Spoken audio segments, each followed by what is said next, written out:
Bueno, bienvenidos y bienvenidas a esta cátedra de Sociología del profesorado de Historia de segundo año.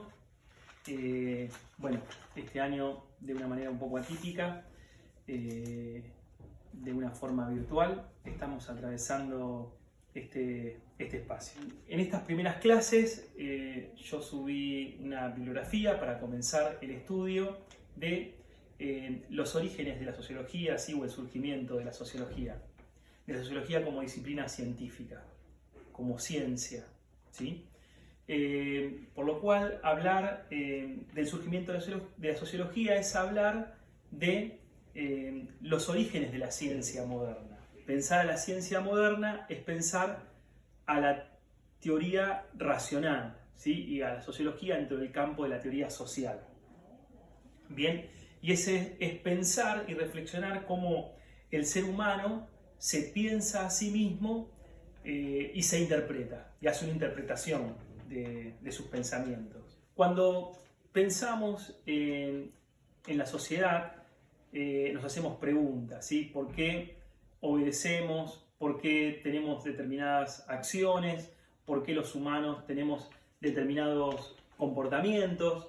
En fin, la humanidad, el ser humano, a lo largo de su historia, ¿sí? se ha hecho estas preguntas, ¿sí? Se ha atravesado estas preguntas. Pero bueno, la manera de buscar respuestas no ha sido siempre a través de mecanismos llamados científicos, ¿sí? De la teoría social que piensa y analiza, interpreta y busca una respuesta a la manera de cómo actúan las sociedades. Por eso cuando nos preguntamos qué es la sociedad, bueno, tenemos distintas respuestas. Por ejemplo, Max Weber, sociólogo alemán, va a decir que es la manera de pensar a la acción social, ¿sí? Tratar de entenderla, interpretarla y poder explicar, ¿sí? Cuáles son sus causas, cuáles son sus efectos, cuál es su desarrollo. Es una mirada es una mirada microsocial, ya que ve la acción social del sujeto, ¿sí? Y bueno, y su respuesta en la sociedad. Por otro lado, también tenemos opiniones de Theodor Adorno, que dice que, bueno, que justamente que pensar a la sociedad es un conjunto de reflexiones sociales pensadas en un determinado campo, en cualquier campo, pero concreto, ¿sí? Así que por lo cual nuestra primera afirmación, podríamos decir, es que no hay una sociología. Lo que hay son teorías sociológicas, ¿sí? Lo que hay son sociologías. Al partir de esta idea de que no hay una sociología, sino que hay distintas teorías sociológicas, distintas formas de pensar y de reflexionar a la sociedad, vamos a adentrarnos en la sociología como ciencia social, como disciplina, ¿sí? En esto de el surgimiento, el origen de esta disciplina. Y para pensar a esta disciplina hay que tener en cuenta una serie de acontecimientos, ¿sí?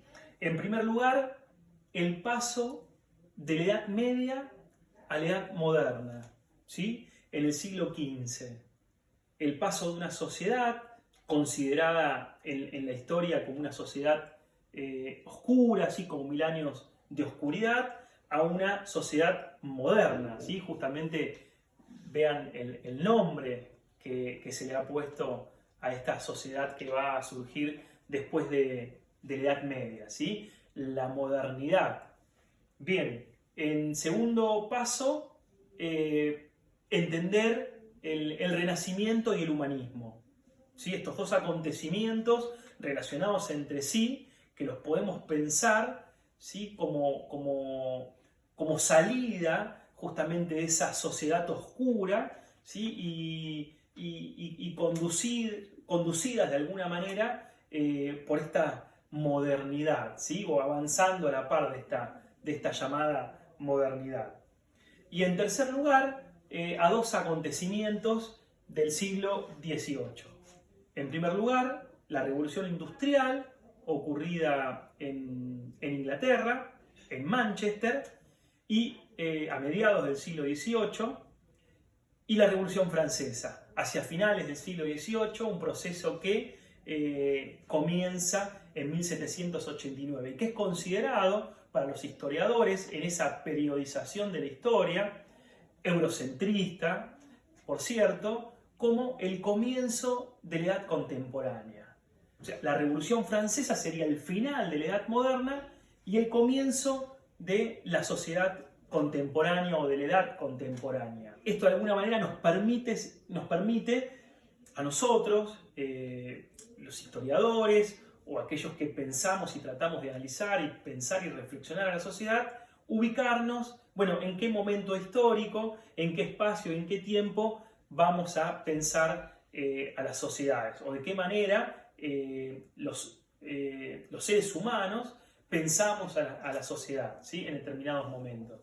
Bueno, y cuando miramos a la sociedad, al menos de esta forma, vamos a encontrar que justamente en este proceso de modernidad se va a dar un proceso también de surgimiento y aparición de la ciencia, ¿sí? De las ciencias racionales, o de aquellas explicaciones que intentan justificar a través de lo empírico la manera en que se arriba a los conocimientos.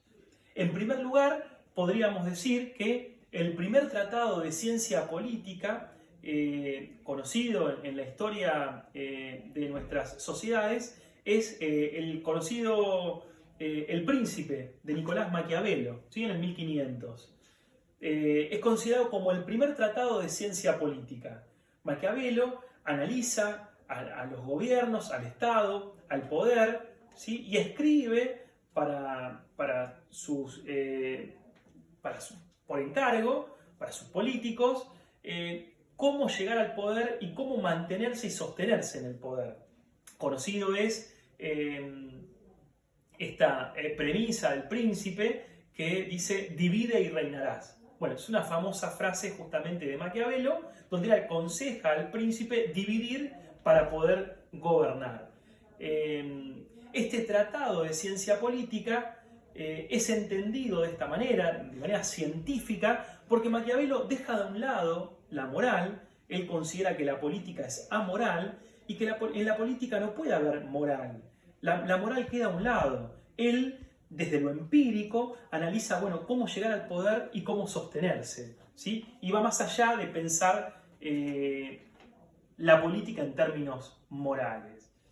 En segundo término, vamos a hablar de la economía política, ¿sí? O lo que también es conocido como las ciencias económicas. Sus precursores fueron Adam Smith y David Ricardo, con escritos en el siglo XVIII, ¿sí? Son conocidos, y principalmente Adam Smith, como el padre del liberalismo, ¿sí? Los primeros escritos del liberalismo económico, también entendiendo a la economía política con una mirada particular.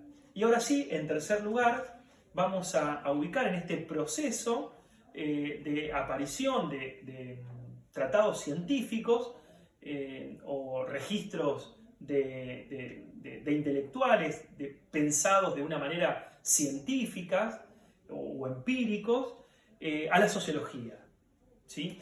En el siglo XIX, ya se ubicándola en el siglo XIX, a comienzos del 1800, con Augusto Comte, que es el primero en acuñar este término de sociología, ¿sí? Y Augusto Comte fue un discípulo de Saint-Simon, el conocido conde de Saint-Simon, que fueron un poco los primeros, los precursores en pensar a la sociedad, en reflexionar sobre la sociedad, y conocidos o ubicados dentro de un campo de estudio llamado socialismo utópico, ¿sí? Algunos dicen que mal llamados socialistas utópicos, quizás de forma despectiva. Federico Engels, quien escribió junto a Marx, un reconocido sociólogo también, grandes obras a mitad del siglo XIX, bueno, y conocidos como los socialistas científicos, ¿sí? Ellos mismos fueron los que dijeron, bueno, nuestros antecesores fueron socialistas utópicos,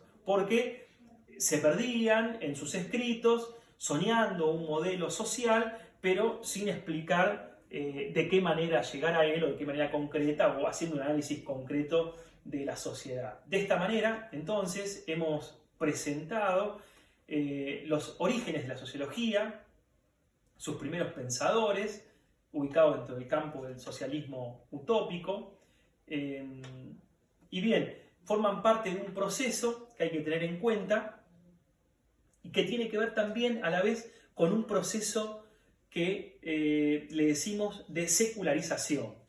¿Qué es la secularización?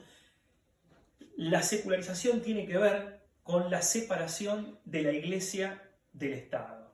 Justamente la sociedad de la Edad Media era una sociedad que era pensada en términos teocentristas, ¿sí? Donde la explicación de todo estaba dado por la religión o por Dios. La sociedad moderna va a avanzar hacia una sociedad más antropocéntrica, ¿sí? Donde las explicaciones van a estar mediadas por el ser humano. El ser humano puede encontrar respuestas a algunos interrogantes que se plantean y ellos mismos, quienes se piensan, pueden llegar a reflexionar de cual o tal manera. Entonces, en este proceso de secularización, en este proceso de avance de la teoría racional, en este proceso, ¿sí?, que podríamos, como hemos expresado, comienza junto con la Edad Moderna, con el Renacentismo, con el humanismo, ¿sí?, en el 1500, bueno, va de alguna manera a desembocar en la edad contemporánea, en el sistema capitalista, en las democracias liberales y en el desarrollo de las demás ciencias en el siglo XIX, como también lo va a ser la historia en la segunda parte del siglo XIX, con la conformación de los estados modernos y con el sistema capitalista como eje central y dominante de nuestras sociedades. Bien, bueno, espero que esta introducción les haya servido, los haya contextualizado y bueno, y de alguna manera presentado esta primera parte que tiene que ver con el surgimiento y los orígenes de las ciencias y de las ciencias sociales y la sociología en particular.